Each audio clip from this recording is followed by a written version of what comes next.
ಹೆಜಮಾಡಿ ಶ್ರೀ ಬ್ರಹ್ಮಬೈದರ್ಕಳ ಗರವಡಿಯಲ್ಲಿ ವಾರ್ಷಿಕ ನೇಮೋತ್ಸವ ನಿಯೋಜಿತ ಧಾರ್ಮಿಕ ಕಾರ್ಯಕ್ರಮಗಳೊಂದಿಗೆ ಬಹಳ ಅದ್ಧೂರಿಯಾಗಿ ನಡೆಯಿತು. ನೇಮೋತ್ಸವದ ಸಂದರ್ಭ ಗರವಡಿ ವಿದ್ಯುತ್ ದೀಪ ಹಾಗೂ ಬಗೆ ಬಗೆಯ ಹೂಗಳಿಂದ ಅಲಂಕೃತವಾಗಿದ್ದು, ಸಹಸ್ರಾರು ಭಕ್ತಾದಿಗಳು ಬ್ರಹ್ಮಬೈದರ್ಕಳ ಗಂಧ ಪ್ರಸಾದ ಸ್ವೀಕರಿಸಿ ಧನ್ಯರಾಗಿದ್ದಾರೆ. ನೇಮೋತ್ಸವಕ್ಕೆ ಧರ್ಮಪತ್ನಿ ಸಹಿತ ಆಗಮಿಸಿದ ಕರ್ನಾಟಕ ಸರ್ಕಾರದ ಮಾಜಿ ಸಚಿವ ವಿನಯ್ ಕುಮಾರ್ ಸೊರಕೆ ಶ್ರೀ ಕ್ಷೇತ್ರದ ಬಗ್ಗೆ RN ನ್ಯೂಸ್ನೊಂದಿಗೆ ಮಾತನಾಡಿ ಮೆಚ್ಚುಗೆ ವ್ಯಕ್ತಪಡಿಸಿದ್ದಾರೆ.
ಹೆಜಮಾಡಿ ಗರಡಿಯಲ್ಲಿ ಈ ದಿವಸ ನೇಮೋತ್ಸವ ಕಾರ್ಯಕ್ರಮ. ಹೆಜಮಾಡಿ ಗರಡಿ ಭಾಳ ಪ್ರತಿಷ್ಠಿತವಾದಂಥ ಒಂದು ಗರಡಿ. ಈ ಊರವರೆಲ್ಲ ಹೊರಗಡೆ ಪರವೂರಿನವರು ಕೂಡ ಬಂದು ಹೊರಗಡೆ ಇವತ್ತು ರಾಜ್ಯದಲ್ಲಿ ಬೇರೆ ಬೇರೆ ಕಡೆಗಳಲ್ಲಿ ದೇಶದಾದ್ಯಂತ ಇದ್ದಂಥ ಜನ ಬಂದು ಈ ನೇಮೋತ್ಸವ ಕಾರ್ಯಕ್ರಮದಲ್ಲಿ ಭಾಗವಹಿಸ್ತಾರೆ.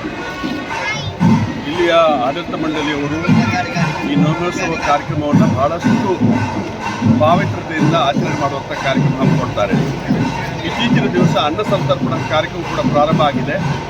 ಹಾಗಾಗಿ ದೊಡ್ಡ ಸಂಖ್ಯೆಯಲ್ಲಿ ಭಕ್ತಾಭಿಮಾನಿಗಳು ಭಾಗವಹಿಸುವಂಥ ಅವಕಾಶ ಇರ್ತದೆ.